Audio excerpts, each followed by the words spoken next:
নারী জন্মসূত্রে কারোর কন্যা, ধর্মসূত্রে কারোর পত্নী, আর কর্মসূত্রে কারোর মা। আমাদের মনে এই ছবি আঁকা রয়েছে একজন নারীকে নিয়ে, তাই না? একটা অতুলনীয় ভূমিকা রয়েছে নারীদের আমাদের জীবনে, আর নারী ছাড়া আমরা কিছুই নই। কিন্তু অধিকার, সেখানে আমরা একটা ভুল করে বসি। যখন নারী একজন কন্যা থাকে, যখন সে জন্ম নেয়, তখন তার ওপর অধিকার থাকে তার পিতার।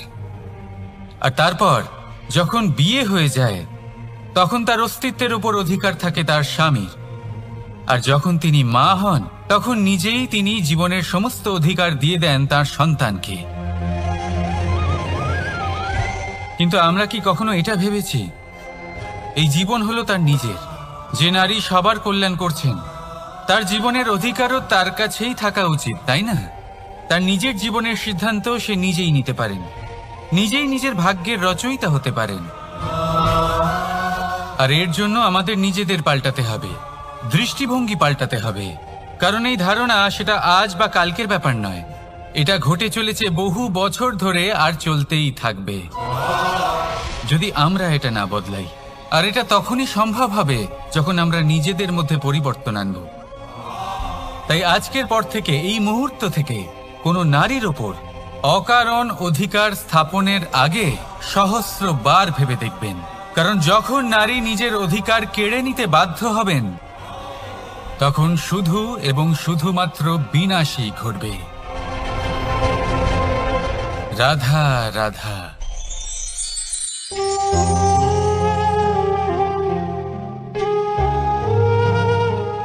নারী, পুরুষরা যাকে নাম দিয়েছেন ত্রিয়া, কেন দিয়েছেন, কে দিয়েছেন, কেউ তা জানে না। কথায় আছে, পুরুষরা ভাবেন যে ত্রিয়া, ভাবেন একরকম, বলেন অন্য কিছু, আর করেন অন্য কিছুই। কিন্তু সত্যিটা কি এটাই? আসল সত্যি হলো এটাই যে ত্রিয়া হলো সেই চরিত্রহীন পুরুষ, আর কেউ নয়। সেই পুরুষ যারা নারীকে বলেন যে আপনি হলেন মা, আপনি হলেন দেবী, আপনি হলেন বোন। আর ভাবেন কি?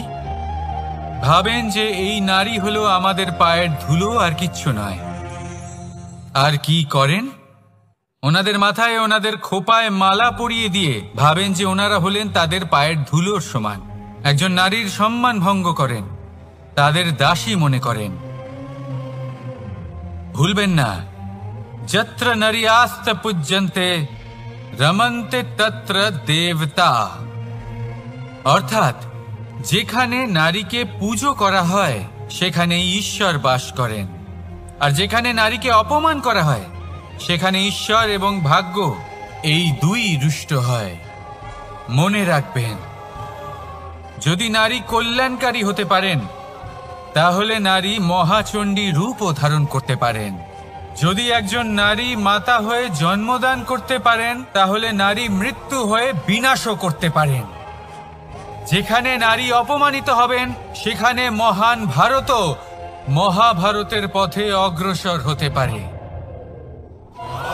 তাই মনে রাখবেন, নারীর অপমান যেন কখনোই না ঘটে। আর যদি কোথাও নারীর অপমান হয়, তার অর্থ হলো আপনার বিনাশ আপনার দিকেই আসছে। আর এটা হলো তার প্রথম পদক্ষেপের প্রথম পদধ্বনি। রাধা রাধা। বিজয়, বিজয় লাভের জন্য মানুষ কি না করে থাকে, যে কোনো সম্ভাব্য প্রচেষ্টা করে। কিন্তু নিজের বিজয় লাভের জন্য বাজিতে যা ইচ্ছে তাই রেখে দেওয়া কি উচিত কাজ? কখনোই নয়। নিজের হারানো সম্মান, নিজের হারানো সম্পত্তি, নিজের হারানো অধিকার ফিরে পাওয়ার শুধু একটাই পথ রয়েছে, আর তা হলো পুরুষার্থ, দ্যুতক্রিয়া নয়। যে মানুষ নিজেই হেরে গেছে, নিজেই নিজের জয়লাভ করার জন্য অন্য কাউকে কিভাবে বাজিতে রাখতে পারে? এ হলো সম্পূর্ণরূপে অনুচিত। অনেক সময় অনেক ধন লাভ করার জন্য, অনেক সম্পত্তি লাভ করার জন্য আমরা নিজের আসল ধন, আমাদের আপনজন, তাদেরকে হারিয়ে ফেলতেও প্রস্তুত হয়ে যাই। এটা একেবারেই উচিত নয়। যত বড়ই সংকট আসুক না কেন, আমাদের আপনজনদের আমাদের সাথেই রাখা উচিত। নিজের বিজয়ের জন্য ওনাদের বাজি রাখা ঠিক নয়। এই ভুল কেউ একজন করেছেন, আপনি তা ভুলেও করবেন না। রাধা রাধা। যদি সন্তান কোনো দুষ্কর্ম করে, তাহলে সেই অপরাধ শুধু কি সেই সন্তানের? না, যদি সন্তান দুষ্কর্ম করে তাহলে অপরাধী তার মাতা পিতাও, যারা পুত্রমোহর কারণে সেই অনুচিত কাজে তাকে বাধা দেননি। অপরাধী হলেন তার পিতামহ, যিনি নিজের কর্তব্যবোধের কারণে নিজের পরিবারের যত্ন নেননি, যিনি সন্তানকে কখনো শাস্তি দেননি। অপরাধী হলেন তার সেই গুরুও, যিনি নিজের শিষ্যের সেই দুষ্কর্ম দেখেও তাকে প্রতিহত করতে পারেননি। একজন হবু রাজার কর্তব্য হলো নিজের প্রজার কাছে সে যেন এক উদাহরণ প্রস্তুত করতে পারে। কিন্তু যদি এত অনুচিত উদাহরণ প্রস্তুত হয়ে থাকে, তাহলে মা বাবার, বাড়ির বয়োজ্যেষ্ঠদের কর্তব্য হলো ওনারা যেন সেটা সেখানেই থামায়, হয় ভালোবেসে নয়তো শাস্তি দিয়ে। যদি না থামানো হয়, তাহলে মহাভারত অবশ্যম্ভাবী। অনেক ব্যক্তির মনে একটা প্রশ্ন জাগে আমাকে আর রাধাকে নিয়ে। বলেন যে, না আমি আর রাধা একসাথে থাকি, না আমাদের বিয়ে হয়েছে, আমি এখানে দ্বারকাতে ও ওখানে বর্ষণাতে, তাও এত ভালোবাসা কি করে? এ কেমন সম্পর্ক? আমি তাদের একটা সহজ কথা বলতে চাই। আপনি কখনো আয়নার দিকে দেখেছেন? নিজের দুই চোখের দিকে তাকিয়ে জিজ্ঞাসা করুন, এই দুই চোখ একসাথে কেন বন্ধ হয়, একসাথে কেন খোলে, একসাথে কেন ঘুমোয়, একসাথে কেন কাঁদে? আজীবন কোনো এক মানুষের সাথে সম্পর্ক রাখা অবশ্যই সম্ভব, তাদের সাথে দেখা না করে। আমার আর রাধার ভালোবাসাও কিছুটা এরকমই, আর কিছুটা এরকমই হয় ভালোবাসা দুই নয়নের মতো, যারা কখনোই মিলিত হবে না, কিন্তু চিরকালের জন্য একসাথে জুড়ে থাকবে। এই অনুভূতি নিঃস্বার্থ হয়, আর এই নিঃস্বার্থ ভালোবাসা আপনাকে আনন্দের পথে অগ্রসর করে। জীবনে সবসময় নিঃস্বার্থভাবে ভালোবাসুন, শুধুমাত্র আনন্দই পাবেন। তাহলে আসুন আমার সাথে নিঃস্বার্থভাবে ভালোবেসে বলুন, রাধা রাধা। মানুষ, কোনো ব্যক্তির নির্মাণ হয় কিভাবে? কেউ বলবেন পঞ্চতত্ত্বের দ্বারা, কেউ বলবেন আত্মা, দেহ ও চেতনার দ্বারা, কেউ বলবেন ঈশ্বরের কৃপার দ্বারা, তো কেউ বলবেন এই প্রকৃতির পরীক্ষার দ্বারা। না, মানুষের নির্মাণ হয়ে থাকে বিশ্বাস দ্বারা। ব্যক্তি তখনই গড়ে ওঠেন যখন ব্যক্তিত্ব থাকে, ঠিক কিনা? আর ব্যক্তিত্ব তখনই হবে, আর সেরকমই হবে যেরকম বিশ্বাস আপনি নিজের উপরে রাখবেন। যদি আপনি মনে করেন আপনি বিষের ন্যায় হবেন, তাহলে আপনি বিষাক্তই হবেন। যদি আপনি এটা মনে করেন যে আপনি অমৃতের ন্যায় হবেন, তাহলে আপনি অমরই হয়ে যাবেন। যদি আপনি নিজের উপরে বিশ্বাস রাখেন যে আপনি সংসারের সব থেকে উঁচু পর্বতের শিখরে পৌঁছতে পারবেন, তাহলে আপনি অবশ্যই পৌঁছবেন। যদি আপনার এরকম মনে হয় যে আপনি এরকম কখনো করতে পারবেন না, তাহলে এরকম কখনোই হবে না। ভেবে দেখবেন, বিশ্বাসের মধ্যেই বিশ্ব বাস করে থাকে, তো আপনার অস্তিত্ব কেন করবে না? যেমন বিশ্বাস আপনি নিজের উপরে রাখবেন তেমনই আপনি হয়ে উঠবেন। সেই জন্য নিজের উপরে বিশ্বাস রাখুন, আর হ্যাঁ, ভালোবেসে বলুন রাধা রাধা। শত্রুতা। একজন মানুষ অন্য মানুষের সাথে শত্রুতা করে বসেন, দুজন ঘনিষ্ঠ বন্ধু। এমনও এক সময় আসতে পারে যখন এনারা একে অপরের শত্রু হয়ে ওঠেন। এর অনেকগুলো কারণ হতে পারে, কিন্তু মূল কারণ হলো আলোচনা। আগে হ্যাঁ, আপনি যদি কারোর বিষয়ে আলোচনা করেন তাহলে সে আপনার শত্রু হয়ে যেতে পারে। এবার মনে একটা প্রশ্ন আসতে পারে যে এটা কিভাবে সম্ভব হতে পারে? আলোচনা, এটা তো অত্যন্ত জরুরি। যদি আমি নিজের বন্ধুর খারাপ কাজের বিষয়ে আলোচনাই না করি তাহলে সে শুধরবে কি করে? এ কথা সত্যি যে আলোচনা আবশ্যক, কিন্তু তার থেকেও বেশি গুরুত্বপূর্ণ এবং আবশ্যক হলো আপনার এই সিদ্ধান্ত এটাই যে আপনার এই আলোচনা কোন স্থানে করবেন। যদি এটা সবার সামনে করবেন ভাবেন, তাহলে তা অপমানও হয়ে যেতে পারে। যদি এটা আলাদাভাবে করেন তাহলে তা পরামর্শ হয়ে যায়। অপমান কেউ স্বীকার করতে পারেন না, কিন্তু পরামর্শ সকলের ভালো লাগে। তাহলে যদি আপন কারোর জন্য ভালো কিছু চান, কাউকে শুধরে দিতে চান, আর আপনার মনে হয় আলোচনা আবশ্যক, তাহলে সর্বপ্রথম সময়, পরিস্থিতি আর স্থানের কথা মনে রাখবেন। নয়তো এই আলোচনা আপনাকে খুব ভোগাতে পারে।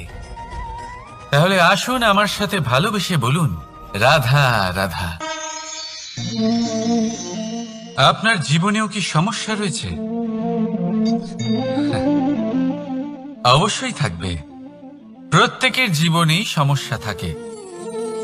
প্রত্যেক মানুষ জিজ্ঞাসাও করেন যে এই সমস্যা আসলে কি আর কেন আসে জীবনে। আপনাকে একটা কথা বলে দিই যে সমস্যা আসলে সেটা নয় যা আপনার পথে বাধা সৃষ্টি করে, বরং সমস্যা হলো সেটাই যেটা আপনি তখন দেখতে পান যখন আপনার একাগ্রতা আপনার পথ থেকে, আপনার লক্ষ্য থেকে সরে যেতে থাকে। আর এই সমস্যাগুলি দূর করার জন্য, এর সমাধান করার জন্য একটাই পথ আছে, নিজের সমস্ত ভাবনা আরো একবার একাগ্র করুন নিজের পথের দিকে, নিজের লক্ষ্যের দিকে। আপনার সমস্ত ভাবনা যদি কেন্দ্রীভূত হয় নিজের লক্ষ্যে, তাহলে এই সমস্যা দূরে থাকবে। যদি এরকম না হয়, যদি আপনার মন একটু অন্যদিকে চলে যায়, তাহলে এই সমস্ত সমস্যা আবার সামনে চলে আসে আর বাড়তেও থাকে। দেখুন, যেখানে আপনার লক্ষ্য রয়েছে, বাণ যদি সেখানেই চালাতে হয়, তাহলে দৃষ্টি তো সেদিকেই রাখতে হবে। তবেই তো আপনি সেই লক্ষ্য ভেদ করতে পারবেন। সেই জন্য মনে রাখবেন, সর্বদা লক্ষ্য রাখবেন নিজের পথে, সেই পথেই সামনে এগোতে থাকুন নিজের লক্ষ্যের দিকে। আপনি যত সামনে এগোতে থাকবেন এই সমস্যা তত পিছিয়ে যাবে। তাহলে আসুন আমার সাথে ভালোবেসে বলুন রাধা রাধা। এই পাখিরা সত্যি খুব সুন্দর, আমার খুব ভালো লাগে। আপনি নিশ্চয়ই শুনে থাকবেন যে কিছু পাখির কাছে ডানা অবশ্যই থাকে, কিন্তু উড়তে পারে না। তারা চায় উঁচু আকাশে উড়ে বেড়াতে এবং মেঘেদের সাথে কথা বলতে, করতেই পারে না। এবার এই সংসারেও পাওয়া যায় ঘুড়িও। এদের মধ্যে না জীবন আছে, না প্রাণ আছে, আর না আছে ডানা, কিন্তু এরা আকাশের সাথে কথা বলে, হাওয়ার বেগের সাথে কথা বলে, আনন্দ করে, উৎফুল্ল হয়ে ওঠে। আকাশে জীবনের কিছু মুহূর্ত কাটায়। তার কারণ কি হতে পারে? কারণ হলো সুতো। এই সুতো যদি সঠিক হাতে থাকে, তাহলে এই কাগজের তৈরি ঘুড়িও আকাশের উচ্চতায় উড়ে বেড়াতে পারে। এবার এই সুতো আসলে কি? এই সুতো হলো আসলে ভালোবাসা। এই সুতো হলো আসলে বিশ্বাসের। আর এটা আপনি দিয়ে থাকেন তাদের হাতে যাদের আপনি বিশ্বাস করেন। যাদের আপনি নিজের সর্বস্ব দিয়ে দেন। ভেবে দেখুন, এই ভালোবাসা আর বিশ্বাসের সুতো আপনি যদি সঠিক মানুষের হাতে দিয়ে দেন, তাহলে আপনি অনেক উচ্চতায় উঠতে পারবেন, আকাশের উচ্চতায় উড়ে বেড়াতে পারবেন, মেঘের সাথে কথা বলতে পারবেন, পাখিদের মতো উড়তে পারবেন, যা ইচ্ছে তাই করতে পারবেন। শুধু এই মানুষ সঠিক হতে হবে, এমন একজন মানুষ যার মনে আপনার জন্য ভালোবাসা রয়েছে, এমন এক মানুষ যার মনে কোনো স্বার্থ নেই, যিনি পরোপকারী, এমন একজন ব্যক্তি যিনি আপনার অস্তিত্বকে বাইরে নিয়ে আসতে পারবেন, তাকে উজ্জ্বল করে তুলবেন। তাহলে ভালোবাসুন, আনন্দ করতে থাকুন, আর এই আনন্দ সহকারে বলুন, রাধা রাধা। আমরা সকলে এমন ব্যক্তির সাথে থাকতে চাই যারা খুব মিষ্টি কথা বলেন, যাদের ব্যবহার আমাদের ভালো লাগে, যারা দেখতে সুন্দর হন, যাদের আমরা পছন্দ করি। আর সব সময় এমন ব্যক্তির থেকে দূরে থাকতে চেষ্টা করি যাদেরকে আমরা পছন্দ করি না, যাদের কথা আমাদের খারাপ লাগে, যাদের কথা একটু কঠোর হয়। আমরা সবসময় চেষ্টা করি এদের থেকে দূরে থাকার, ঠিক কিনা? কিন্তু যদি বাস্তবটা দেখি, তাহলে এই কঠোরতা জীবনে শান্তির প্রলেপ দেয়। ওষুধও একটু কড়াই হয়, কিন্তু এ কি করে? আমাদের সুস্থ করে তোলে। ঠিক সেইভাবেই ভালোবাসার এই অধ্যায় একটু কঠিন, একটু কড়াও মনে হতে পারে, কিন্তু এর ফল সবসময় আপনাদের স্বাস্থ্যের পক্ষে ভালোই হয়। সেই জন্য যদি কেউ আপনার নিন্দে করে, আপনাকে কড়া কথা শোনায়, আপনার ব্যাপারে আলোচনা করে, তার মানে এটা নয় যে সে আপনার শত্রু। হতে পারে তিনি আপনার বন্ধু হন, আপনার জন্য ভালো চান, আপনাকে শুধরে নিতে চান, আপনার মধ্যে কোনো পরিবর্তন দেখতে চান। সেই জন্য কখনো কারোর কথা শুনে বা কাউকে দেখে প্রাথমিকভাবে এই সিদ্ধান্ত নেবেন না যে তিনি আপনার শত্রু হন নাকি আপনার বন্ধু হন। এমনও শত্রু হয়ে থাকেন যে গুড়ের মতো মিষ্টি মিষ্টি কথা বলে আসলে আপনাকে বিষ পান করিয়ে দেবেন, আর এমনও বন্ধু থাকেন যারা আসলে নিমের মতো কড়া কথা বলেন কিন্তু আপনাকে অমৃত পান করান। এদের মধ্যে পার্থক্য করতে জানতে হবে, কে আসলে শত্রু হন আবার কে আসলে মিত্র হন। এই পার্থক্য যখন আপনি করতে শিখবেন, তখন আপনি এই সংসারের সব থেকে সুখী প্রাণী হয়ে উঠবেন। এই পার্থক্য বোঝা সহজ নয়, কিন্তু অবশ্যই আবশ্যক। রাধা রাধা। অসুখ। এমন কোনো মানুষ আছেন এই সংসারে যার অসুখ করে না? প্রত্যেক মানুষ কখনো না কখনো অবশ্যই অসুস্থ হয়েছে, তার এই শরীর রোগের শিকার অবশ্যই হয়েছে। এবারে দেখুন, এই রোগ আসে আবার এই রোগ চলেও যায়, কিন্তু সেই রোগ আমাদের কষ্ট দিতে কেন সক্ষম হয়? কারণ হলো স্বচ্ছতা। যদি এই স্বচ্ছতা শরীরে না থাকে, তাহলে মানুষকে শারীরিক কষ্ট পেতেই হবে। ঠিক সেইভাবেই অত্যন্ত প্রয়োজনীয় হলো এই স্বচ্ছতা যেন মনেও থাকে। যদি এই স্বচ্ছতা মনে না থাকে, তাহলে মানুষ চারিত্রিকভাবে কষ্ট সহ্য করেন। এবারে নিবারণ কি হতে পারে? বড়ই সহজ এর উপশম।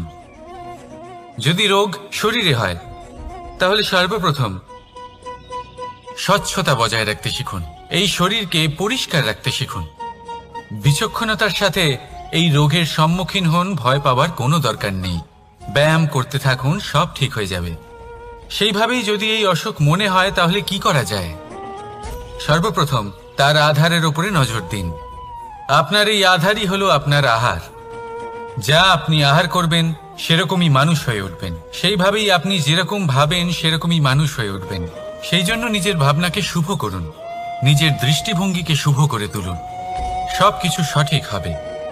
আপনার আমার সবার মধ্যেই এক রাক্ষস বাস করে, তার সম্মুখীন হন, তাকে পরাস্ত করুন। তাহলে এই রোগ সে শরীরেই হোক বা মনের মধ্যে, যদি সঠিক সময় তাকে আটকানো না যায়, তাহলে যে কোনো সময় তা মহামারীর রূপ ধারণ করবে। মাকড়সারা ভীষণ পরিশ্রম করে এটা তৈরি করে, নিজের শরীরের রস দিয়ে এই জাল বনে। আপনি কি এটার উদ্দেশ্য জানেন? আসলে মাকড়সা এই জালে ছোট কীটপতঙ্গ ধরে তাদেরকে খাদ্যরূপে গ্রহণ করে। কিন্তু আপনি কি এই কথা জানেন যে একদিন মাকড়সা নিজেই নিজের জালে জড়িয়ে মৃত্যুবরণ করে থাকে? বলুন, কি করেন আপনি এই জাল দেখতে পেলে? দেখতে পেলেই মুছে ফেলেন এর অস্তিত্ব, তাই না? তেমনি অন্যদিকে পাখির বাসা, পাখিরাও ভীষণ পরিশ্রম করে এটা তৈরি করে। কিন্তু যদি পাখি একদিন এটা ছেড়ে চলে যায়, তাহলেও লোকে এটা নষ্ট করে দেয় না। কারণটা কি? এর কারণ হলো এর নির্মাণ জীবন সঞ্চারের জন্য করা হয়েছিল, নষ্ট করার জন্য নয়। তাই মনে রাখবেন, জীবনে আপনার পরিশ্রম যতই বেশি হোক না কেন, যদি আপনার লক্ষ্য শুভ না হয়, তাহলে আপনারও বিনাশ নিশ্চিত। তাই সৃজন করতেই থাকুন আর মুগ্ধ হয়ে বলুন, রাধা রাধা।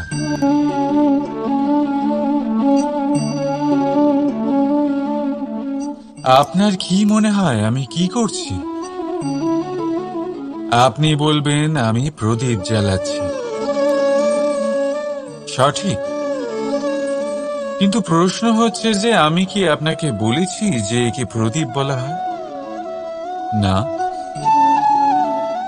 এই প্রদীপ কি নিজেই নিজের পরিচয় আপনাকে দিয়েছে? না। তাহলে আপনি কি করে জানলেন যে একে প্রদীপ বলা হয়? উত্তর হচ্ছে প্রকাশ। যে স্বয়ং জ্বলে অন্ধকারের মধ্যে সংসারকে পথ দেখায়, সেটাই প্রদীপ। যা নিরাশার মাঝে আশার আলো প্রদর্শন করে, সেটাই প্রদীপ। অপর দিকে আছে সাপ, যাকে না দেখেও তার ফনার আওয়াজ শুনেই লোকে ভয় পেয়ে যায়। তার মানে ব্যক্তির পরিচয় তার কর্মের দ্বারা পাওয়া যায়। তাই আপনার এটা বলার প্রয়োজন নেই যে আপনার পরিচয় কি। এটা আপনার কর্মই নিশ্চিত করবে যে লোকে আপনাকে প্রদীপ ভেবে ভালোবাসবে নাকি সাপ ভেবে ভীত হয়ে থাকবে। রাধা রাধা। সময় কত বিচিত্র হয়। সময় আমাদের পক্ষে থাকলে আমরা নিজেদের রাজা মনে করে নিই, আর সেই সময় যদি বিপক্ষে চলে যায়, তাহলে নিঃস্ব হতে সময় লাগে না। তাই মানুষের একটা অভ্যেস আছে, খারাপ সময়ের জন্য কিছু সঞ্চয় করা। আত্মীয়, বন্ধু খারাপ সময় পাশ থেকে সরে যায়। যশ, মান প্রতিকূল সময় চিরস্থায়ী হয় না। তাই মানুষ মনে করে অর্থ সঞ্চয় করাই শ্রেয়। অর্থের কোনো হৃদয় নেই যা সময়ের সাথে পরিবর্তিত হবে। সংসার বলে সর্বদা অর্থ সঞ্চয় করতে থাকুন। খারাপ সময় অবশ্যই কাজে লাগবে, কিন্তু আমি বলবো শুভ কর্ম করতে থাকুন, আনন্দে থাকুন, নিজের ওপর আর ঈশ্বরের ওপরে বিশ্বাস রাখুন। খারাপ সময় কখনো আসবেই না। রাধা রাধা। প্রকৃতি মানুষকে এক বিশেষ শক্তি দিয়েছে, অন্য জীবের থেকে বেশি শক্তি দিয়েছে। স্মরণ শক্তি। এই শক্তি মানুষকে অন্য জীবের থেকে ভিন্ন করে, ইতিহাস রচনা করার প্রেরণা দেয়, জ্ঞানকে বংশানুক্রমে এগিয়েও নিয়ে যায়। আর যারা ভুলে যান,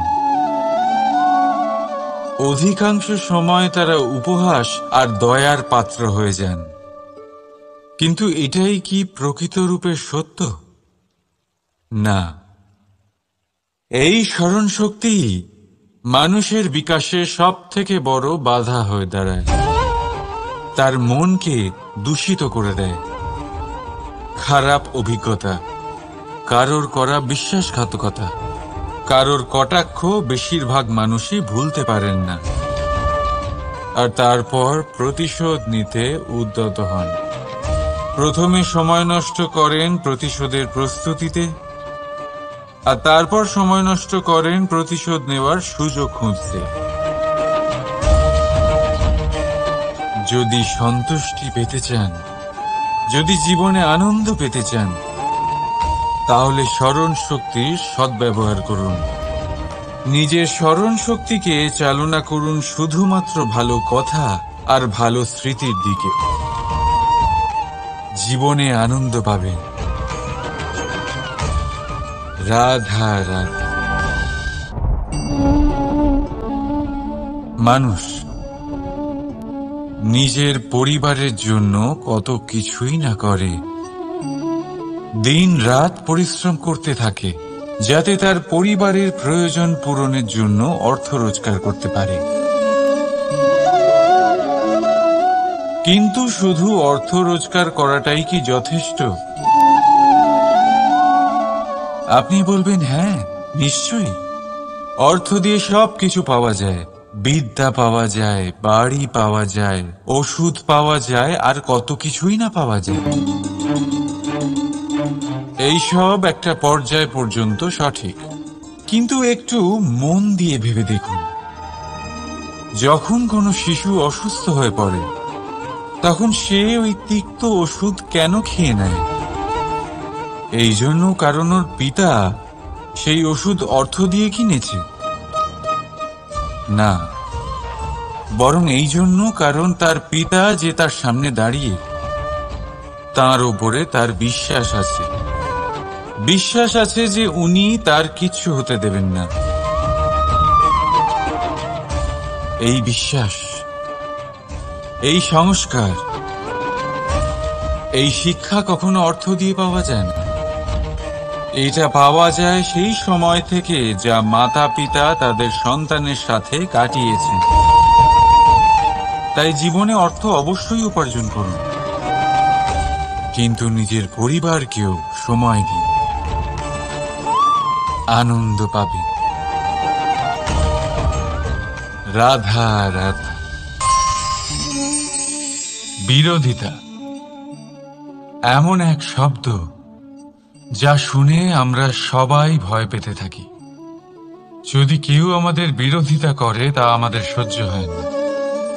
আমরাও কারোর বিরোধিতা করে কোনো শত্রুতা করতে চাই না। এই ধরনের ভাবনা আমাদের মনে আসতেই থাকে। কিন্তু বিরোধিতা, এই শব্দ আপনার শান্তির জন্য, আপনার সুখের জন্য কতটা গুরুত্বপূর্ণ তা আপনারা জানেন না। তাই যদি কাল এসে কেউ আপনার বিরোধিতা করে, তখন সবার আগে নিজেকে যাচাই করুন। আপনি কি ভুল করেছেন? আপনার দোষ কি? নিজের মধ্যে কি ত্রুটি আছে সেটা বোঝার চেষ্টা করুন। নিজেকে সংশোধন করার চেষ্টা করুন, তারপর দেখুন বিরোধিতার এই আগুন আপনাকে স্বর্ণ থেকে কুন্দন বানিয়ে তুলবে।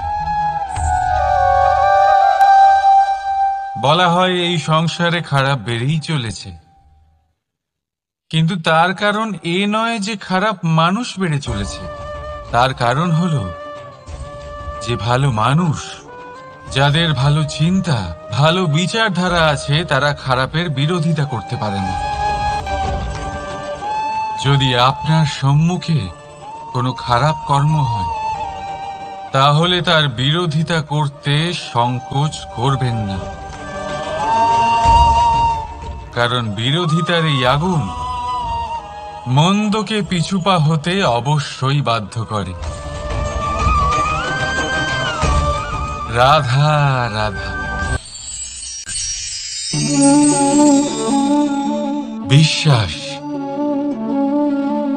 জীবনে বিশ্বাস কতটা গুরুত্বপূর্ণ একজন স্ত্রী তার স্বামীর হাত ধরে যে কোনো জায়গায় যেতে পারেন, এর কারণ হলো বিশ্বাস। তার নিজের স্বামীর ওপরে বিশ্বাস আছে। যখন একজন মা তার ছোট বাচ্চাকে কোলে তুলে হাওয়ায় ওঠায়, তখন সেই বাচ্চা ভয়ভীত হয়ে যায় না। তার কারণ হলো বিশ্বাস। তার বিশ্বাস আছে যে তার মা তার কিচ্ছু হতে দেবে না। এক বৈদ্যের দেওয়া ঔষধ সন্তান কিছু না বুঝে শুনেই খেয়ে ফেলে। সেই বৈদ্যের জ্ঞানের বিষয়ে তার কোনো ধারণাই থাকে না, শুধু নিজের পিতার উপরে বিশ্বাস আছে যে তার পিতা তাকে খারাপ কিছুই দেবে না। যখন এই সংসারের প্রতিটা বন্ধন বিশ্বাসের উপরে দাঁড়িয়ে আছে, তাহলে কেন এই বিশ্বাসকে আমরা জীবনে আনতে পারি না? আপনি নিজেই দেখুন, এই বিশ্বাস নিজের জীবনে এনে দেখুন, সবকিছু আরো সুন্দর হয়ে যাবে। তাই ভালোবেসে বলুন, রাধা রাধা।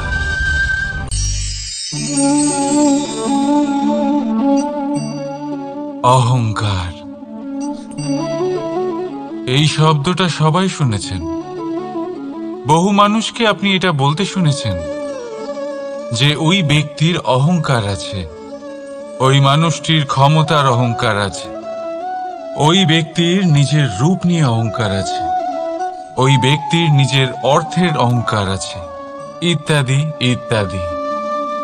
কিন্তু এই অহংকার, এর অস্তিত্ব হয় কি করে? এবারে একবার এই হাতটা দেখুন। যদি এই হাতের 5 আঙ্গুল উঠে দাঁড়ায়, আশীর্বাদ। আর যদি এই হাতের 5টা আঙ্গুল একসাথে মুঠো হয়ে যায়, শক্তি, সংকটের বিরুদ্ধে ঢাল। কিন্তু এই একটা আঙ্গুল সংকটের কারণ হয়ে দাঁড়াতে পারে। এই একটা আঙ্গুল শত্রুকে আহ্বান জানায়। এবার অহংকার বলে এই শব্দটাই দেখেন। আমাদের থেকে আলাদা হয়ে গেলে হয় অহং। অহং অর্থাৎ ব্যক্তির মনে হয় যে সে আপনদের থেকে, নিজের বন্ধুদের এবং সঙ্গীদের থেকে, নিজের পরিবারের থেকে অনেক উপরে, অনেক শ্রেষ্ঠতর সে। কিন্তু মনে রাখবেন, এই অহংকার কোনো ব্যক্তির অস্তিত্বের বিনাশের প্রথম ধাপ। তাই ঝেড়ে ফেলে দিন এই অহংকারকে, আর বিশ্বাস করুন আমাদের ওপর, কারণ তখনই আপনি শান্তি পাবেন।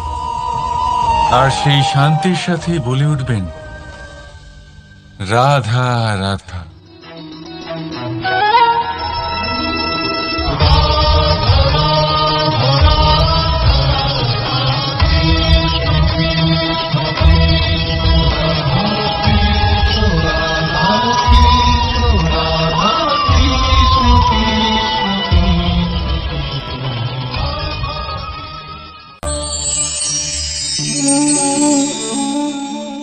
সাফল্য। যদি আপনাকে জীবনে সাফল্য পেতে হয়, তাহলে আপনি একাধিক মানুষ পাবেন যারা একাধিক উপায় বলবে আপনাকে সাফল্য পাওয়ার। দীর্ঘ সময় ধরে পরিশ্রম, চেষ্টা, নির্ধারণ, নিষ্ঠা এই বিষয়ে ভাষণ দিতে থাকবেন। একাধিক রকমের উদাহরণ আপনার সামনে তুলে ধরবেন। কিন্তু আমার এটা মনে হয়, আমরা কেন সেই বিষয়ে কথা বলি না যা মানুষকে অসফল করে তোলে? শুধু দুটো ব্যাপার অসফল হওয়া নিশ্চিত করে। শুধু 2 ধরনের মানুষ বেশিরভাগ অসফল হন। প্রথম তারা যারা ভাবে অনেক কিছু কিন্তু কিছুই করে না, আর দ্বিতীয় তারা যারা অনেক কিছু করতে থাকে কিন্তু ভাবনা চিন্তা না করে। ভাবনা আর কর্ম, এদের মাঝে সামঞ্জস্য রাখা খুব জরুরি। যদি এটা থাকে তাহলে জীবনে কখনো অসফল হবেন না। রাধা রাধা। আপনি অনেককে এই কথা নিশ্চয়ই বলতে শুনেছেন, এই ব্যক্তির দৃষ্টিতে দম্ভ আছে, এই ব্যক্তির চোখের ওপর অহংকারের পর্দা পড়ে আছে, ইত্যাদি ইত্যাদি। চলুন আমি আপনাকে একটা প্রশ্ন করছি, আপনি দেখেন কি দিয়ে? দৃষ্টি দিয়ে নাকি দৃষ্টিভঙ্গির সাহায্যে? ভাবুন। চিন্তায় পড়ে গেলেন নিশ্চয়ই। দৃষ্টি যে কোনো বস্তুর বা যে কোনো মানুষের শুধু বাইরের রূপটা দেখায়, যেখানে দৃষ্টিভঙ্গি আপনাকে সোজা আসল পরিচয়ের সাথে সাক্ষাৎ করায়। উদাহরণ হিসেবে চন্দ্র। চন্দ্র আমরা সবাই দেখেছি। বহু মানুষ আছেন যাদের চন্দ্র অত্যন্ত সুন্দর লাগে, আবার কিছু মানুষ এমনও আছেন যারা এই চন্দ্রের মধ্যেই দাগ খুঁজে বার করেন। এই হলো দৃষ্টিভঙ্গি। যদি নিজের দৃষ্টিভঙ্গিতে প্রেম রাখেন, ভালোবাসা রাখেন, সম্ভ্রম রাখেন, তাহলে তার বদলে আপনিও প্রেম আর সম্মান অবশ্যই পাবেন। এবারে দেখুন, যে জল দিয়ে ঈশ্বরের মূর্তি ধোয়া হয় তাকে চরণামৃত বলা হয়। এটার কারণ দৃষ্টিভঙ্গি। এখন আপনি পাথরকে ভগবান ভেবে পুজো করবেন নাকি ভগবানকে পাথর ভেবে পরিত্যাগ করবেন? সিদ্ধান্ত আপনার, কিন্তু এই সিদ্ধান্ত নির্ভর করে আপনার দৃষ্টিভঙ্গির ওপর। তাই নিজের দৃষ্টিভঙ্গি শুভ রাখুন, নিজের দৃষ্টিভঙ্গিতে ভালোবাসা রাখুন, আর আনন্দে বলুন রাধা রাধা।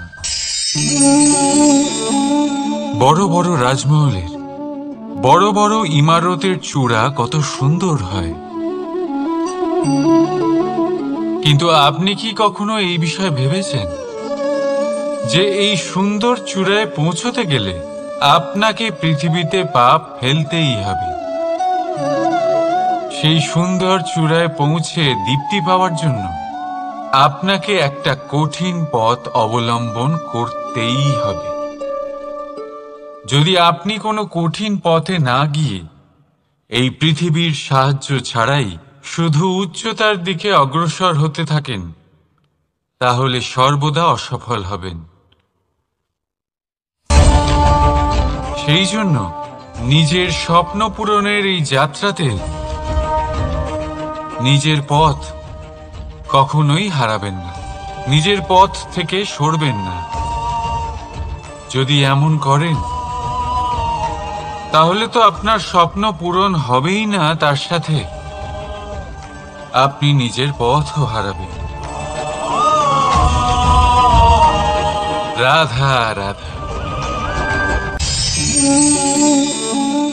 কৌতুক অর্থাৎ হাসি, এটা জীবনে কতটা গুরুত্বপূর্ণ। আমরা সর্বদাই হাসতে চাই,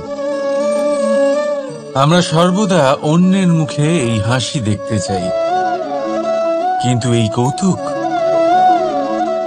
কৌতুক অনেক প্রকারের হয়, আর এই কৌতুকের ভিত্তি কি সেটাও খুব গুরুত্বপূর্ণ। কৌতুক কেবল তখনই পাবেন যখন তা শুদ্ধ মন থেকে আসবে। কৌতুক তখনই পাবেন যখন তার সামনের জনকেও হাসিয়ে তার কষ্ট হরণ করবে।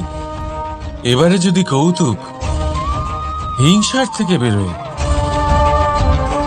তখন তা কটাক্ষ হয়ে যায়, সামনের মানুষের মনে আঘাত করে। তারপরে সে তৈরি থাকে যে কখন আপনার উপরে আবার প্রহার করতে পারবে। তাই যদি হাস্য কাউকে ছোট করার জন্য হয়, তা হাস্য নয়, উপহাস হয়ে যায়। আর তা সামনের জনকে আনন্দ নয়, শুধু অপমান দেবে। আর অপমানিত ব্যক্তির মন তিক্ত হয়ে থাকে। তাই মনে রাখবেন যে এই কৌতুক যেন কৌতুকই থাকে, তা উপহাস বা কটাক্ষ না হয়ে যায়। রাধা রাধা। মানুষ এই শব্দের সূচনা হয় মন থেকে, আর সেই জন্যই হয়তো আমাদের এই মন এতটা গুরুত্বপূর্ণ। এবারে দেখুন না, আমাদের মনই সবকিছু চালনা করে। মনই সেই যে কল্পনা করে, মনই সেই যা কল্পনাকে বাস্তবে পরিণত করার জন্য পরিশ্রম করতে আমাদের প্রেরণা যোগায়। মনই সেই যা লোভের জালে জড়িয়ে পড়ে। মনই সেই যা অভিমানের পর্দা দিয়ে ঢেকে যায়। আর এই মনই সেই যা আপনাকে বিনাশের দিকে টেনে নিয়ে যেতে পারে। কিন্তু যদি তা পরোপকার করার ইন্ধন পায়, তাহলে এমন কোনো মহান কাজ নেই যা আপনি করতে পারবেন না। কিন্তু এই মন কি?